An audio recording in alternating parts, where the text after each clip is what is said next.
The Anatomy of a Cage by Jessica Kane. The other day I was at the zoo, and I was looking between the bars at this handsome gorilla, and you know what? He was looking at me too. And his eyes were just the deepest, most sensitive brown eyes I ever did see.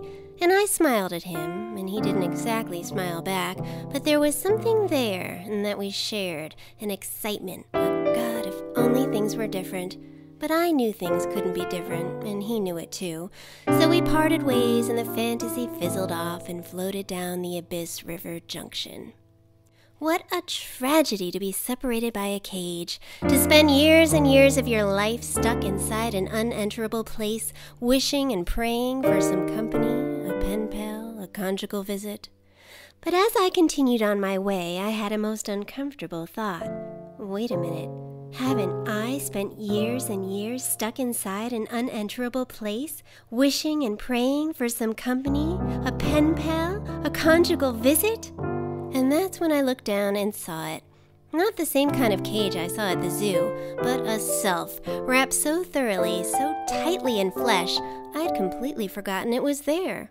Thankfully, though, I did see the light through some openings, very small ones mostly. Yet through these holes, I remembered that it is possible for caged creatures to share themselves by sending out invitations, so to speak, tiny pleas to be discovered and known. If you ever have a chance to look around, you will undoubtedly witness hundreds of these kinds of invitations being sent. From my observations, most are sent via the eye holes, subtle SOSs transmitted through sideways glances. Hey, wouldn't you like to take a break from your cage and climb into mine instead? Unfortunately, though, most people are too busy to notice.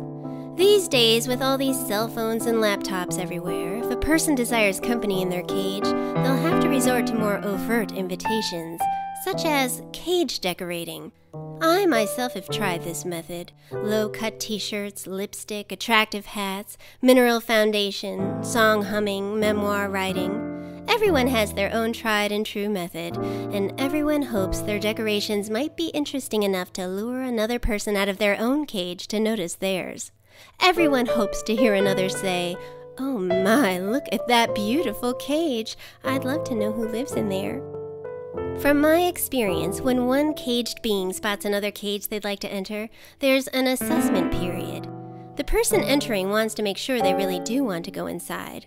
After all, they don't want to get trapped. And the person receiving the visitor, even though they may have been waiting over 20 years for someone to enter, might also feel apprehensive when they hear a knock. And who can blame them? People like to put their feet up on sacred places and leave behind debris that is almost impossible to clean up. "Who are you?" they'll ask through their peephole. "And what do you want?" "Well, I don't know for sure. I was just passing by and I noticed your cage and I was interested to know if you wanted company. I'd love to know what's inside." Once a person is deemed acceptable, the cage door is opened, slowly, and one is permitted into the first chamber of the cage, the vestibule, and it is here that more direct invitations may be sent, through the mouth hole. "Welcome to the entrance of my cage. Please pardon the mess, I haven't had company for a while. Would you like some tea, some appetizers? Why don't you take off your coat and shoes and stay a while?" The person looks around, and it seems safe. "Sure. Thank you." At this stage, the person is led deeper into the next chamber of the cage, where they are allowed to take a chair, one that requires deliberate posture, no slouching. And here, both mouth holes attempt to access more information about what's inside their cages. "So, how long have you lived here?" 35 years. "Do you enjoy it?" "Oh, yes." "You do?" "Well, it can be a little lonely. Like solitary confinement, to tell you the truth." It is typical for mouth holes, as they traverse deeper into the recesses of their cages, to stumble upon hidden truths. When this happens, this truth must be eliminated and laughed over like spilled milk, or the journey into each other's cages will cease immediately. "Oh my God, I'm so sorry. I'm so clumsy. I spilled that all over you. Jesus, I do that every time I let someone in my cage. It's a disaster." "Oh, it's okay, really." "No, it's not. I'm just so exhausted from all this PR work to get someone into my blasted cage. You know, sometimes it just seems easier to be alone and fantasize rather than keep being disappointed by the truth of things." Well, I think your cage is wonderful so far. You do? Really, I'm not looking for a castle. I'm just looking for someone to relax with. Oh, thank God. Mind if I touch your hand? No, not at all. It feels wonderful to experience the warmth of another's cage, and so you get closer until you're in each other's arms. Thank you for coming inside my cage, you say. Thank you for having me. At this point, both humans feel their hearts beating, and yes, they can almost feel the presence of something else. What is it? Perhaps each other's original, pure, unadulterated essence? That special glow which has been locked deep within our flesh sacks for so long? Well, whatever it is, it feels heavenly, and the lower holes begin unlocking. Many people are under the impression that when they gain access to the penis and the vagina, they have arrived at the Holy Grail. And though these certainly are very popular and coveted entrances into the unadulterated essence, they are not unto themselves the actual meat of what we're interested in connecting with. But alas, we must enter these holes in order to go deeper still into each other's cages. And so you fit your lower holes together just right, and your two cages begin to thrash against each other again and again until you moan and groan and leak fluids all over the place.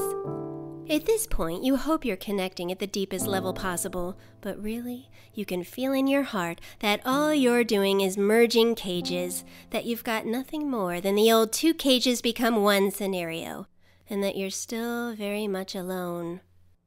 Unfortunately, most people never make it past this stage. Exhausted, they unlatch cages and go home confused.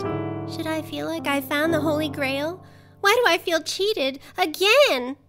Wise people, however, know that the true pilgrimage to the Holy Grail has just begun at the point where the two cages merge. They know that only when two cages are hooked by all openings at once are they finally able to search their inner jungles for the true original essence. This is not a journey for the faint-hearted, though. It's dangerous. In this jungle, there are no decorations to make one's agenda easier on the eye, no glossy brochures, no resumes, no 401ks, no press releases, just the reality of who you have become over the years and the search for being known and appreciated. At this point, the cage people feel very nervous. They realize, in preparing all their lives to be noticed, they have left their interior spaces in shambles. In many cases, the insides of cages can resemble haunted houses. I've seen firsthand a person get scared to death in the bowels of my cage. He said, "Oh my God, now I know the origin of a hellhole!" And he dislodged, skid out my vestibule on his ass, and was never seen again. After something like this happens, a person might feel apprehensive to allow another into their cage again. Naturally, they don't want the same mortification to repeat itself, so they put up a bunch of yellow tape. Oh, wait, please, don't look in there. Those are my suicidal tendencies. Wait, don't go in there, please. That's where I keep my shame. Oh, can you hold on just a minute? I just have to push that rage out of your way. However, if each person perseveres, eventually they will see a glimmer through the undergrowth, the glimmer of one's true uncaged essence, that ball of life which has been waiting to share its brilliance with another for oh so long. When two essences finally merge, there is rejoicing. I found you! I found you!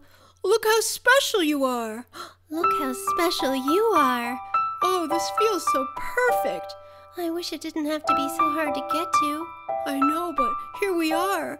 I'm so happy. Me too! And you love this feeling, and you don't want it to go away, not ever. But you can't stay attached to each other's cages forever. Can you imagine trying to maneuver yourselves behind the steering wheel of a car attached by all your cage holes? What a spectacle!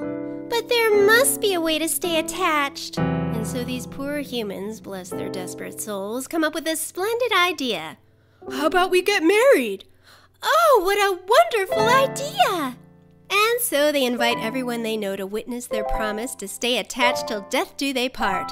But after the honeymoon, when they go home to their new cage together, their happily ever after is interrupted with a new problem. They're lonely again. And lonely with someone who promised to keep you company till death do you part? That's even worse than being lonely when you're alone. and you hate to do it, but you ask your partner over coffee one day, why don't you ever invite me into your cage anymore? What are you talking about? We merge almost every night. No, we don't. We merely slash cages. We haven't reached our true essence in months. That's not fair. We're married now. I don't need to invite you all the way in. Just come in if you want to come in. Well, I don't want to come inside unless I'm invited. It's not as special that way. Sure it is. You're not inviting other people into your cage, are you? You don't trust me? Don't be so defensive. Hey, don't put your hell into my hole. You used to say you loved my hellhole. And you realize your marriage is a sham. We are nothing but two flesh cages sharing the same bed. Stop complaining. Just be happy with the way things are, for Christ's sake. And you start protecting your cage again. In fact, maybe it wasn't a cage after all. Maybe it was just a refuge protecting you from the horribleness of other people. What was I thinking? Till death do I part. And your life marches on. Instead of being depressed, you try to be mature about it. You go to a marriage counselor, someone who teaches you to start thinking of each other not as strangers, but like states of the same country, separate but equal. And you remind yourself of things like, happiness is for idiots anyhow. It has no edge. It probably would have dumbed me right down into the ground for good. And you start to understand what your aunt used to tell you, how the best relationship to have is the one with your own self. And of course, if you can't find yourself, there's always God. And God feels pretty good sometimes. Hard to be disappointed by God when you can always believe He's right here. But even when you can't feel God anymore, you can always go back to writing your memoir and get out of your cage in a way that doesn't cause so much damage. And then one day, you get in your car to go to the grocery store for some other substance that might keep your true self company, like a pizza. And while you're on the way to the freezer section, you see a muscular young man on the floor unpacking boxes of ketchup, what regular people use to add spice to their otherwise bland, incarcerated existences. And you purposely do not grab a bottle. But as you saunter by, the young man looks up at you with these lovely blue eye holes that say, "Hey, what are you doing later? Want to have a cocktail in my cage?" And you smile, and he doesn't quite smile back, but there's something there that you share, an excitement, a God, if only things were different. But you know things can't be different, and he probably knows it too. So you part ways, and the fantasy fizzles off and floats down the Abyss River Junction. The end.